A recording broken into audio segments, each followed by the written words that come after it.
کہ ان سوالات پر بھی غور کرنے کی ضرورت ہے. اگر ہم ان سوالات پر غور کریں تو شاید ہم کسی نتیجے پر پہنچ سکیں کہ کون کتنا سچ کہہ رہا ہے اور کون کتنا جھوٹ بول رہا ہے اور کیوں بول رہا ہے.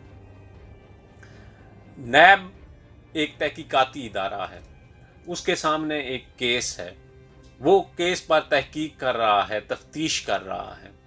اب مجھے یہ سمجھ نہیں آتی کہ ایک تحقیقاتی ادارہ اپنی تحقیق کی جو کارروائی ہے، جو تفتیش کی کارروائی ہے، وہ کیوں ریلیز کر رہا ہے.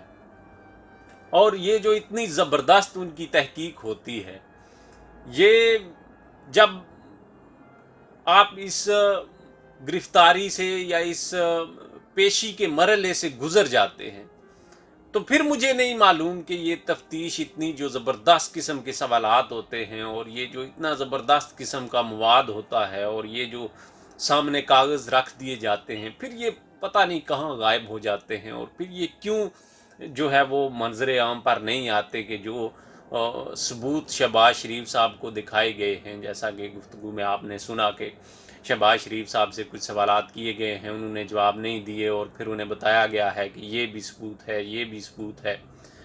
پھر جب یہ پیشیوں کا سلسلہ ختم ہو جاتا ہے تو پھر یہ جو کاغذ سامنے رکھے جاتے ہیں پھر یہ کہاں ہوا میں پھر ہو جاتے ہیں یا کیا ان کے ساتھ ہوتا ہے.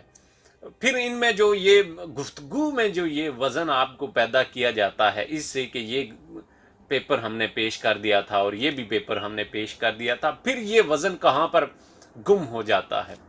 پھر یہ جو اتنے ناقابل تردید ثبوت ہوتے ہیں پھر یہ کیسے ہوا ہو جاتے ہیں. اور یہ جو تحقیقاتی ٹیم ہے اس کی جو یہ اتنی اچھی تحقیق ہوتی ہے اور اتنی زبردست اس کا جو یہ کام ہوتا ہے، یہ پھر کسی کام کیوں نہیں آتا. اگر آپ یہ ساری تحقیق ریلیز کر دیتے ہیں جس طرح کہ کل پیشی ہوئی ہے اور آج سب کو معلوم ہے کہ آپ نے کیا سوال کیے ہیں اور اس کی کیا جواب آئے ہیں، سب زبانی کلامی ہے، اس کا کوئی دستاویزی ثبوت نہیں ہے، سب زبانی کلامی چیزیں ہمیں بتائی جا رہی ہیں. اب ان زبانی کلامی چیزوں سے ہم کیا نتیجہ اخذ کر سکتے ہیں یا کس ٹرک کی بدی کے پیچھے ہم دوڑ پڑیں گے، یہ کہنا مشکل ہے. اور یہ کہنا مشکل اس لیے ہے کہ آپ نے آدھی اور ادھوری چیزیں جو ہیں وہ ریلیز کی ہیں. پہلا سوال تو یہ ہے کہ آپ اپنی تحقیق کی کارروائی کیوں ریلیز کر رہے ہیں. جب آپ ایک مقدمے کی یا ایک معاملے کی تحقیق کر رہے ہیں، اس کی تفتیش کر رہے ہیں، تو آپ کو کیا ضرورت ہے کہ اس کی ادھوری چیزیں آپ پبلک میں ریلیز کریں یا لوگوں کو بتاتے پھریں کہ ہم نے یہ سوال کیے تھے اور اس کا یہ جواب آیا ہے اور 5 منٹ کے بعد آپ لوگوں کو اپڈیٹ کرتے رہیں. یہ آپ کو کیوں ضرورت ہے اس کی؟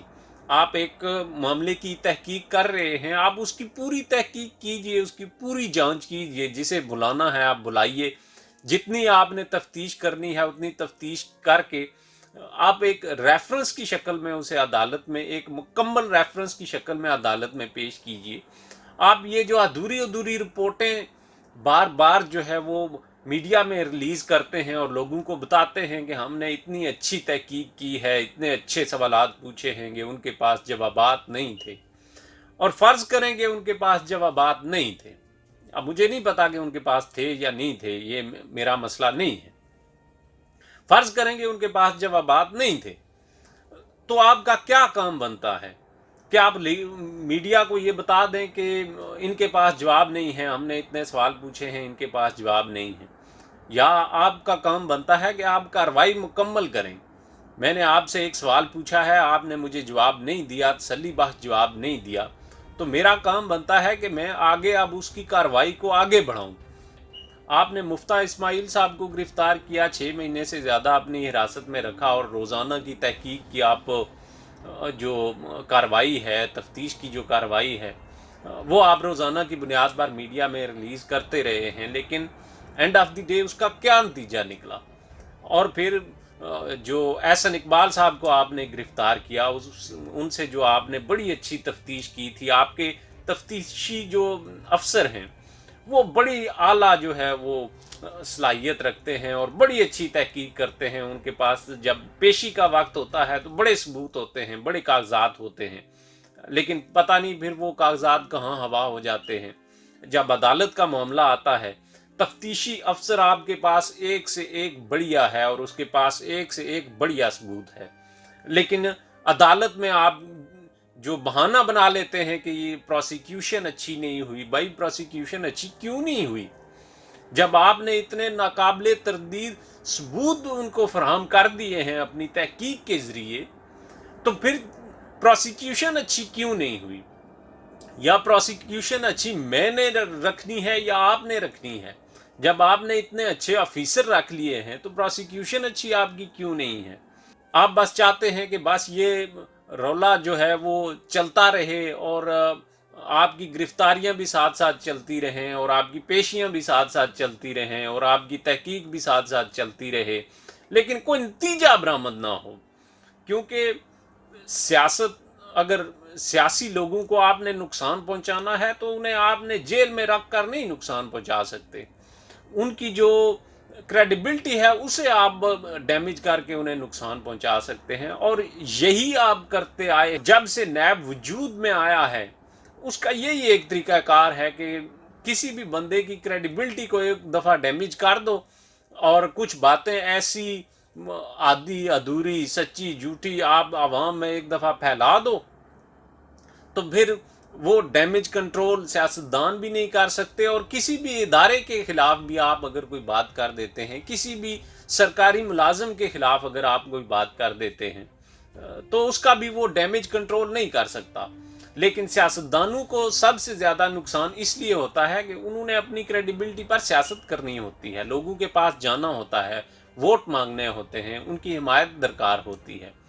تو آپ صرف یہ کرتے ہیں کہ آپ ان کی کریڈیبلٹی پر داغ لگا دیتے ہیں, لیکن آپ کے پاس آج تک کوئی نتیجہ برآمد نہیں ہوا.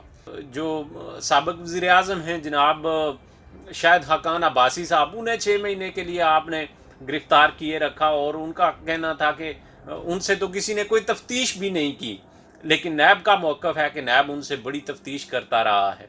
لیکن اس کا کوئی آؤٹ کم آنا چاہیے تھا, کوئی آپ نے جو تحقیق کی تھی وہ کسی ریفرنس کی شکل میں آنی چاہیے تھی, کسی مقدمے کی شکل میں آنی چاہیے تھی سامنے. کیا آپ جو تحقیق کرتے رہے ہیں وہ ان سوالات کی طرح وہ بھی ہوا میں پھر ہوگی؟ لیکن آپ پہلے ہمیں سیاستدان یا صحافی جو ہیں وہ ٹرک کی بتی کے پیچھے لگایا کرتے تھے, لیکن اب نیب بھی اور ادارے بھی ہمیں ٹرک کی بتی کے پیچھے لگانا شروع ہو چکے ہیں. اب یہ ٹرک کی بتی کہاں جا کر بجھتی ہے یہ تو مجھے معلوم نہیں ہے, لیکن اس سارے معاملے میں اگر کسی کا کردار زیادہ مشکوک ہے تو وہ میرے خیال سے نیب کا ادارہ ہے جس کا جو کردار ہے وہ زیادہ مشکوک ہے. کیونکہ اگر آپ نے سوالات کیے تھے اور جوابات نہیں آ رہے تو آپ کو ریفرنس میں اسے شامل کرنا چاہیے, بجائے اس کے کہ آپ میڈیا کے سامنے اور لوگوں کے سامنے ایسے سوالات کھڑے کریں. آپ کو ایسے سوالات اور ان کے جو جوابات آپ کو نہیں مل رہے وہ عدالت کے سامنے آپ کو رکھنے چاہیے, اور جتنی زبردست اور جتنی اچھی تحقیق آپ کی ہوتی ہے اور تفتیش آپ کی جتنی اچھی ہوتی ہے, امید ہے کہ آپ کی پروسیکیوشن بھی اتنی ہی اچھی ہوگی. اجازت دیجیے, اللہ حافظ.